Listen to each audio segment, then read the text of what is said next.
History is usually written in the bold strokes of speeches, declarations, and hard-fought victories. But for those of us who lived through the sweltering uncertainty of the early 1970s, history was defined by something much more haunting. It was defined by silence. A very specific, very intentional silence that lasted exactly 18 and a half minutes. For our generation, this wasn't just a technical glitch or a footnote in a political scandal. We remember the atmosphere of those days.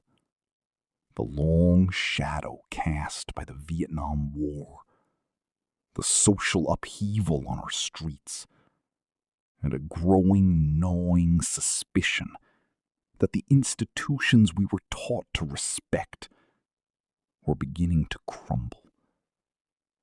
That gap in the Nixon tapes was the moment the American presidency lost its shield of invincibility.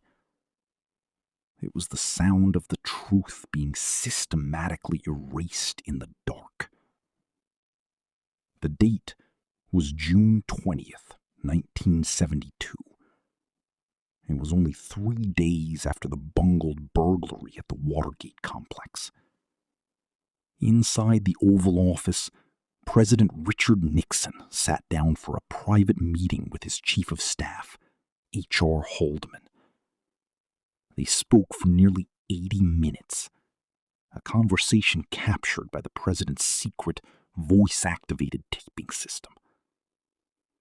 But when those tapes were eventually subpoenaed by the special prosecutor, a massive, irreparable hole had been torn into the record. Enter Rosemary Woods, the president's fiercely loyal personal secretary. Her explanation has since become the stuff of political legend, or perhaps political comedy. She claimed that while transcribing the tape, she reached for a ringing telephone and accidentally kept her foot pressed down on the recorder's pedal, while simultaneously hitting the record button. The press at the time famously dubbed it the Rosemary Stretch, but the physics simply did not hold up. To recreate that movement, she would have had to be a world-class contortionist. More importantly, the Secret Service's own technical experts were deeply skeptical. They knew the Uher 5000 recorder she was using was a professional-grade machine. It wasn't that easy to accidentally wipe nearly 20 minutes of high-stakes conversation.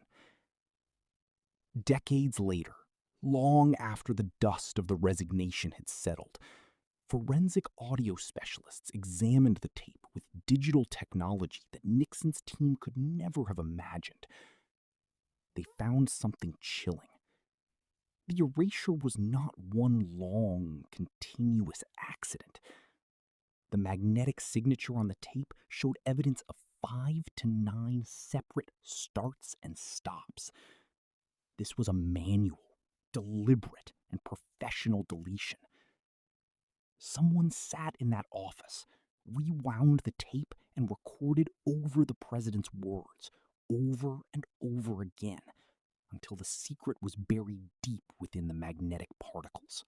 What exactly was lost in those minutes?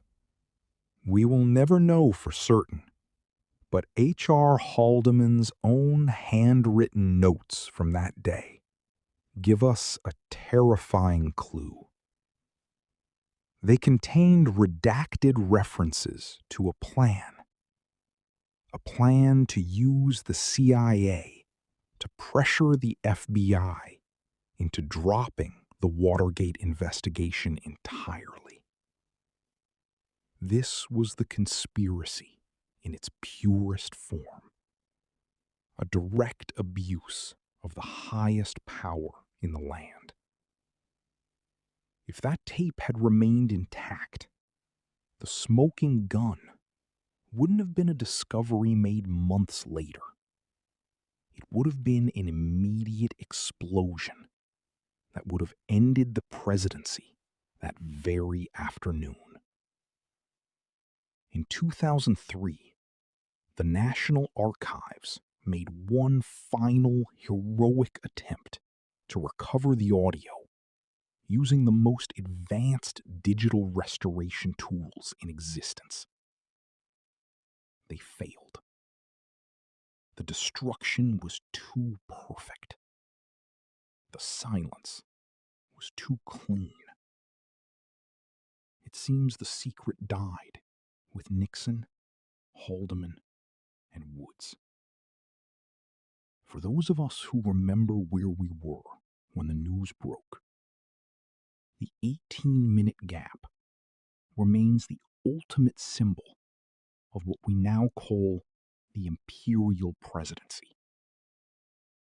He taught us a lesson we've never forgotten, that the most important parts of history aren't always what is said on the record, but what someone fought desperately to hide from us.